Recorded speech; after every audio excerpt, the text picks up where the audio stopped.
Just before Christmas, the New York Times put out a tweet and a news article that says this. High schoolers across the U.S. have reported some of the most alarming mental health declines evidenced by depression and suicide attempts. Adolescents have failed classes critical to their future at higher rates than in previous years. Now, obviously, it's saying about class disruptions and things like that, but I'm going to come to a very different conclusion. And here's why. Why? Because they want to attribute it to, as I said, to class disruption, to COVID. But I went and I dug through their records just a little bit. And I went all the way back to 2017. I went back to November 11th, 2017. And they had this headline: why are more American teenagers than ever suffering from severe anxiety? Now, that's a fair question.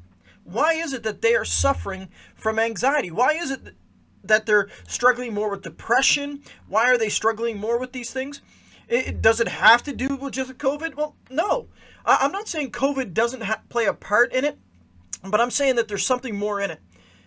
My question is like, where do they learn to be this anxious? Where do they learn to be this depressed? Where do they learn to have these things? This is the issue. This is the issue that they really don't want to talk about. You see, I firmly believe what the parents do in the household and what is being portrayed by the people around them, they will pick it up. They really will. They'll be picking it up. Look, when I was in high school, I was not worried about the economic future. When I was in high school, I wasn't worried about possible pandemics. I wasn't worried, even in high school, constantly about the world ending due to climate change. Why? Because they didn't talk about them. Doesn't mean these things weren't being discussed, but they weren't being taught constantly. They weren't on constantly. I wasn't being constantly exposed to it. What was I worried about high school? Well, how my relationship with my girlfriend was going. I was worried about, am I going to make my weight for my wrestling tournament this weekend? I was worried about, hey, am I going to be able to do my classes and this at the same time? I was even worried on nice days of, should I go to school or should I go down to the city park and spend the nice day outside because it's way too nice to spend inside? But these kids are coming in with anxious depression. But let's go back to that New York article, because they do have some answers. They do give kind of some answer here. And here it is. It says, I think kids are just feeling like, after witnessing Trump, political unrest, what happened in the streets with Black Lives Matter, now the pandemic, the world's out of control. I agree. They're feeling that. I don't think it's just with Trump, but I think it kind of exasperated it all. Why do they feel this way? They feel like the world's out of control. Well, why not? I guarantee you, here's one of the reasons why. And I tell you this why. Because the foundation which they're being told to build their life on doesn't exist.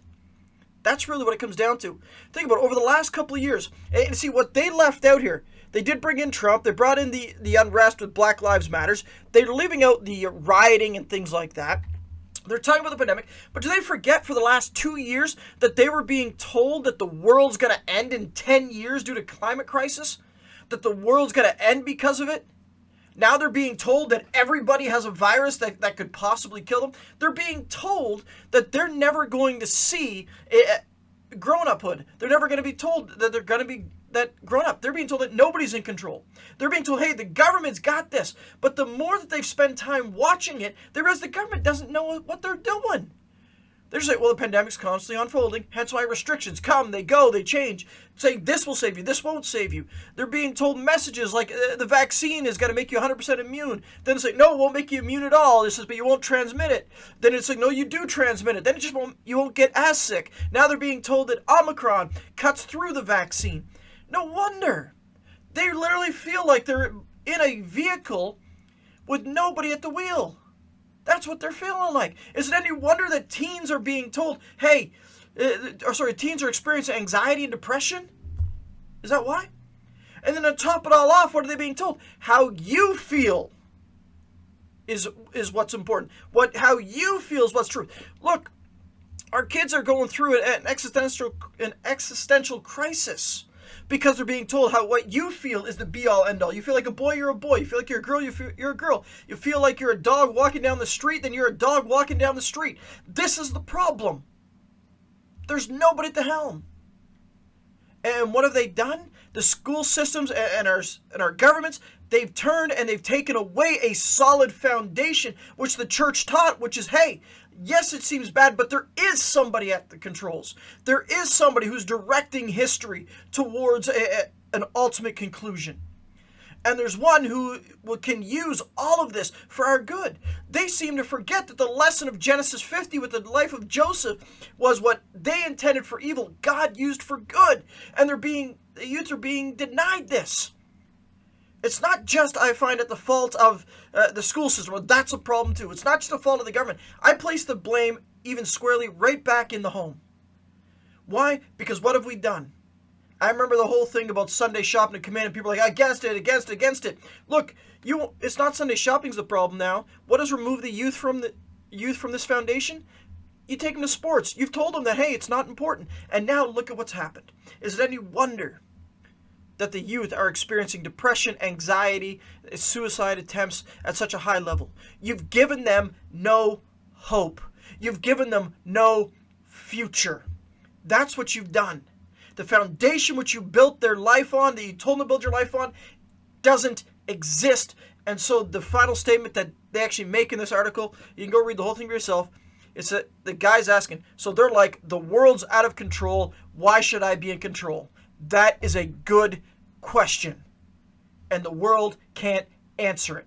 It needs a better foundation. Hey, I just want to thank you for watching. If you like the content, want to subscribe, like, tell a friend. Get the word out. Also, if you want more content, you can follow me on YouTube, on Rumble, or you can even download the Foundation with Steve Teed podcast and take me on the go, found on almost all podcast apps. This couldn't happen without you, and I encourage you, build on a strong foundation.